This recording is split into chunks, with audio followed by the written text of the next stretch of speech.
Hello दोस्तों, कैसे हैं आप सभी। आपका हमारे चैनल में स्वागत है, जिसमें कि आज हम लोग आ चुके हैं केदारनाथ धाम, जो कि उत्तराखंड में स्थित है। तो चलिए इस वीडियो को शुरू करते हैं। और आज की इस वीडियो में मैं आपको केदारनाथ धाम के दर्शन भी कराऊंगा और उनके बारे में हर इन्फॉर्मेशन दूंगा। तो चलिए इस वीडियो को शुरू करते हैं। तो आपकी ये यात्रा हरिद्वार रेलवे स्टेशन से शुरू होगी। आपको सबसे पहले ट्रेन द्वारा हरिद्वार रेलवे स्टेशन पहुंचना है। फिर वहीं पे पास में आपको हरिद्वार बस स्टैंड मिल जाएगा।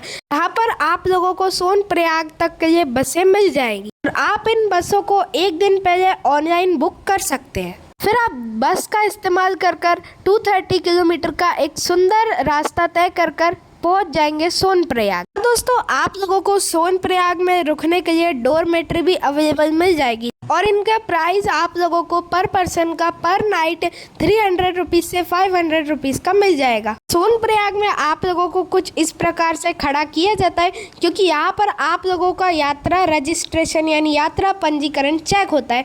इसके बाद ही आपको आगे की यात्रा करने की अनुमति दी जाती है। अगर आप ऑफलाइन रजिस्ट्रेशन करवाना चाहते हो तो आप ऋषिकेश और हरिद्वार से करवा सकते हैं। फिर आप लोगों को दोबारा एक बार और लाइन में लगकर आप टैक्सी का इस्तेमाल करके गौरीकुंड पहुंच सकते हैं। और दोस्तों, गौरीकुंड पहुंचने के बाद आप इस पवित्र कुंड में स्नान कर सकते हैं और इस पवित्र कुंड के थोड़ा ही दूरी पर आप लोगों को मिल जाएगा गौरी मैया का ये खूबसूरत मंदिर। और इस टेम्पल में दर्शन करने के बाद आपकी केदारनाथ यात्रा स्टार्ट होती है। फिर गौरीकुंड से 5 से 10 मिनट का ट्रैक करने के बाद आपको ये वाला एंट्रेंस गेट मिलेगा। और अगर आपको ये गेट मिल जाता है तो आप समझ जाइए कि यहाँ से आपकी केदारनाथ यात्रा की ट्रैकिंग स्टार्ट हो जाती है। और ये रास्ता आप लोगों को 20 से 21 किलोमीटर तक का पड़ेगा। अगर आप लोग पालकी का इस्तेमाल कर केदारनाथ मंदिर तक जाना चाहते हैं तो आप लोगों को पालकी का प्राइस पड़ेगा 7,000 रुपीज टू 8,000 रुपीज। और अगर आप लोग पिट्ठू का इस्तेमाल करके जाना चाहते हैं तो आपको पिट्ठू का प्राइस पड़ेगा 3,000 रुपीज से लेकर 6 या 7,000 रुपीज तक का। अगर आप खच्चर द्वारा यात्रा करना चाहते हैं तो आपको खच्चर का प्राइस पड़ेगा 3,200 रुपीज का। और दोस्तों,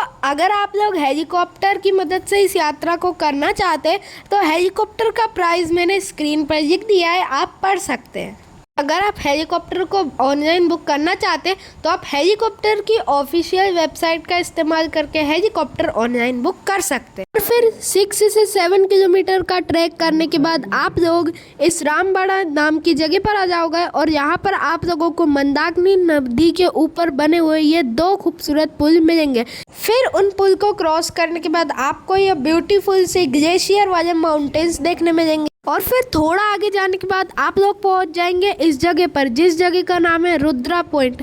और इस जगह पर पहुंचने के बाद सभी घोड़े खच्चर वाले आप लोगों को यहाँ पर उतार देंगे। और अगर आप इस जगह पर पहुंच चुके हैं तो समझ जाइए कि केदारनाथ टेम्पल अब बस पास में ही है। फिर थोड़ा सा आगे जाने के बाद आप लोग फाइनली पहुंच जाएंगे केदारनाथ टेम्पल। और दोस्तों, आपको मैं एक और इम्पोर्टेंट बात बताना चाहता हूँ कि केदारनाथ मंदिर के अंदर वीडियो बनाना अलाउड नहीं है, इसलिए मैं आप लोगों को अंदर के दर्शन नहीं करवा पाया। दोस्तों, इस केदारनाथ टेम्पल के पीछे हम लोगों को ये एक शिला देखने को मिल जाती है जिसका नाम भीम शिला है। और दोस्तों, जून 2013 को इसी भीम शिला ने केदारनाथ टेम्पल को बचाया था। दोस्तों, यहाँ पर एक और मंदिर है जहाँ पे अगर आप लोग दिल से भोलेनाथ जी की जयकारे लगाते हैं तो यहाँ पर आप लोगों को इस पानी के कुंड में झाग उठते हुए दिखेंगे। यानी गाइस, अगर आप दिल से जयकारे लगाते तो आपको उस मंदिर के अंदर बबल्स उठते हुए दिखेंगे। केदारनाथ मंदिर के राइट साइड में आप लोगों को ये ब्रिज देखने को मिल जाएगा, जिसके दूसरी पार पहुँचने के बाद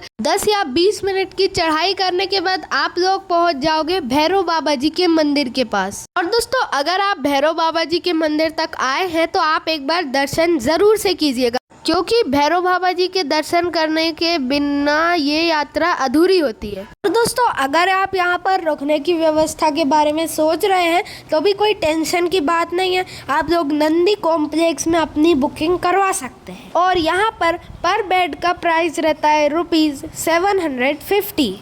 और यहाँ पर आपको बेड की बजाय स्लीपिंग बैग्स दिए जाते हैं जिसमें आप आराम कर सकते हैं। अगर मैं बात करूँ खाने के बारे में तो यात्रा के बीच में आप लोगों को खाने की बहुत सारे स्टॉल मिल जाएंगे, आप वहाँ से खा सकते हैं। और दोस्तों इस यात्रा में आप लोगों का 10,000 का पर पर्सन खर्च आ सकता है। तो दोस्तों आप लोगों को ये वीडियो कैसा लगा? अगर अच्छा लगा है तो इस वीडियो को लाइक, सब्सक्राइब, शेयर और कमेंट जरूर से करना। मिलेंगे किसी और वीडियो में। Tata bye bye.